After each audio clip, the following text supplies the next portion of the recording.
आदाब, आप सुन रहे हैं मेरे यानी अदनान के साथ ऑब्जर्वर पोस्ट पर खबरनामा। शुरुआत करते हैं आज की मुख्य हेडलाइंस के साथ। मुख्यमंत्री आवास से निकाला अतिशी का सामान, पीडब्ल्यूडी ने कहा हमें बिना बताए रहने आ गई। इंडिया अलायंस में फूट, दिल्ली में आम आदमी पार्टी लड़ेगी अकेले चुनाव। डीएसपी जियाउल हक के 10 हत्यारों को उम्र कैद, 11 साल बाद आया लखनऊ सीबीआई कोर्ट का फैसला। बम की धमकी के बावजूद 3.5 घंटे उड़ता रहा प्लेन, फ्लाइट में मिला था धमकी भरा टिश्यू पेपर, 5 घंटे एयरपोर्ट पर फंसे रहे पैसेंजर। गुजरात में द हिंदू के संपादक जीएसटी घोटाले मामले में गिरफ्तार, टैक्स बचाने की कोशिश का आरोप। बिग बॉस का गधा बना सलमान खान के लिए मुसीबत, पेटा इंडिया ने लिखा पत्र। फ्रांस ने लादेन के बेटे को देश से निकाला, बर्थडे पर की थी पिता की तारीफ। अब खबरें विस्तार से। दिल्ली की मुख्यमंत्री अतिशी फ्लैग स्टाफ रोड स्थित सीएम आवास सील कर दिया गया है। पीडब्ल्यूडी ने आवास से उनका सामान निकालकर बाहर कर दिया। दरअसल पूर्व मुख्यमंत्री अरविंद केजरीवाल ने 4 अक्टूबर को आवास खाली किया था। 2 दिन पहले ही अतिशी इसमें रहने आई। पीडब्ल्यूडी के अधिकारी बुधवार सुबह 11 साढ़े 11 बजे सीएम आवास आए थे। उनके मुताबिक घर का हैंडओवर करने में नियमों का पालन नहीं किया गया था। अतिशी के पास इस घर की चाबियां थी, लेकिन उन्हें घर अलॉट किए जाने के आधिकारिक दस्तावेज उनके पास नहीं थे। अधिकारियों ने दोपहर तक घर की चाबियां ले ली। इसे लेकर सीएम ऑफिस की तरफ से कहा गया कि इतिहास में पहली बार किसी मुख्यमंत्री को उसका घर खाली करने को कहा गया है। एलजी ने भाजपा के कहने पर जबरदस्ती सीएम अतिशी का सामान घर से बाहर निकाला। यह सीएम आवास किसी बड़े भाजपा नेता को दिए जाने की तैयारी की जा रही है। भाजपा 27 साल से दिल्ली में सरकार से बाहर है, अब वो सीएम आवास हथियाना चाहती है। आम आदमी पार्टी ने दिल्ली विधानसभा चुनाव अकेले लड़ने का फैसला किया है। आम आदमी पार्टी के प्रवक्ता प्रियंका कक्कड़ ने बुधवार को कहा, हम ओवर कॉन्फिडेंट कांग्रेस और अहंकारी भाजपा से अकेले लड़ने में सक्षम हैं। उन्होंने कहा कि पिछले 10 सालों से दिल्ली विधानसभा में कांग्रेस के पास कोई सीट नहीं है, फिर भी आम आदमी पार्टी ने लोकसभा चुनाव में कांग्रेस को 3 सीटें दी। इसके बावजूद कांग्रेस को हरियाणा में सहयोगियों को साथ लेना जरूरी नहीं लगा। उन्होंने आरोप लगाया कि हरियाणा चुनाव में कांग्रेस ने इंडिया की पार्टियों को गंभीरता से नहीं लिया और गठबंधन नहीं किया। आखिर में कांग्रेस को अपने ओवर कॉन्फिडेंस के कारण हार का सामना करना पड़ा। हरियाणा विधानसभा चुनाव में कांग्रेस और आम आदमी पार्टी में गठबंधन नहीं हो सका था। आम आदमी पार्टी ने 9 सीटें मांगी थी, जिसे कांग्रेस ने ठुकरा दिया।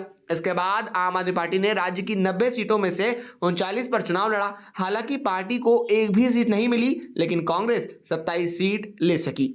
लखनऊ की सीबीआई स्पेशल कोर्ट ने डीएसपी जियाउल हक हत्याकांड में 10 दोषियों को उम्र कैद की सजा सुनाई है। साथ ही सभी पर 19,500 रुपए का जुर्माना लगाया है। कुल जुर्माने की रकम 1,95,000 जमा की जाएगी, जिसका आधा जियाउल हक की पत्नी को दिया जाएगा।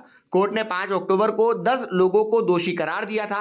11 साल पहले कुंडा में सर्किल अफसर जियाउल हक की लाठी डंडों से पीटने के बाद गोली मारकर हत्या कर दी गई थी। हत्या का आरोप विधायक रघुराज प्रताप सिंह उर्फ राजा भैया और उनके करीबी ग्राम प्रधान गुलशन यादव पर लगा था। सरकारी वकील केपी सिंह ने बताया कि करीब 11 साल के बाद सीबीआई कोर्ट ने प्रतापगढ़ में जियाउल हक हत्याकांड का फैसला सुनाया है। कोर्ट ने सभी 10 दोषियों को आजीवन कारावास और सभी पर 19,500 रुपए का जुर्माना लगाया है। जुर्माने की राशि का आधा पैसा सीईओ जियाउल हक की पत्नी परवीन आजाद को देने का आदेश दिया गया है।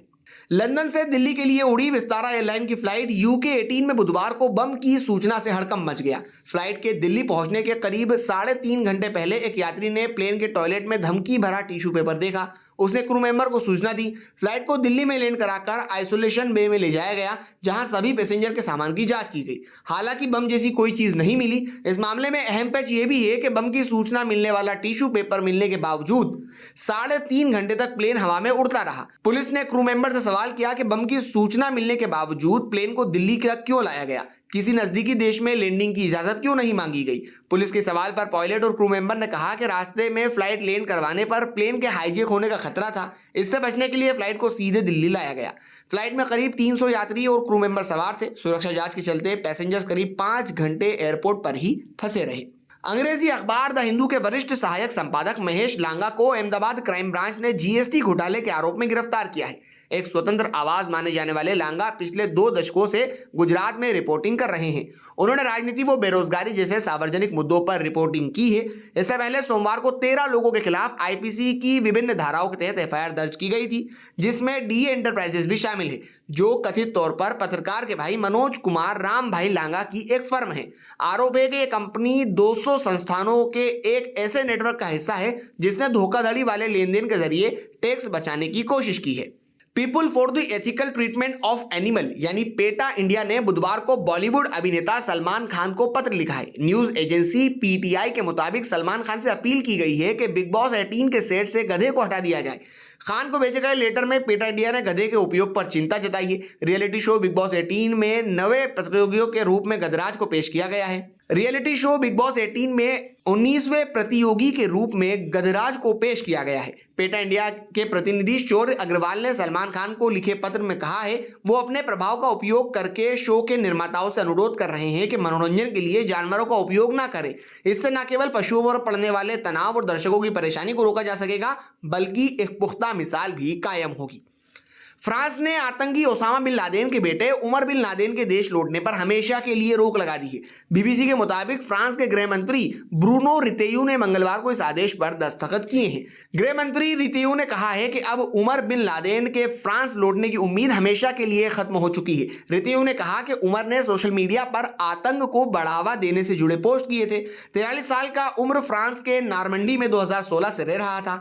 उसने ब्रिटिश नागरिक जेना मोहम्मद अल सबा से शादी की थी, जिसके बाद उसे फ्रांस में रहने की अनुमति मिली थी। यहाँ पर वो पेंटिंग कर अपना जीवन यापन करता था। पिछले साल उमर ने पिता ओसामा बिन लादेन के जन्मदिन पर एक पोस्ट किया था। इसमें उसने पिता की तारीफ की थी। इसे आतंकवाद के समर्थन के तौर पर देखा गया। इसके बाद उसका फ्रांस में रहने का परमिट 2 साल के लिए रद्द कर दिया गया, जिसके बाद वो पत्नी के साथ कतर चला गया था।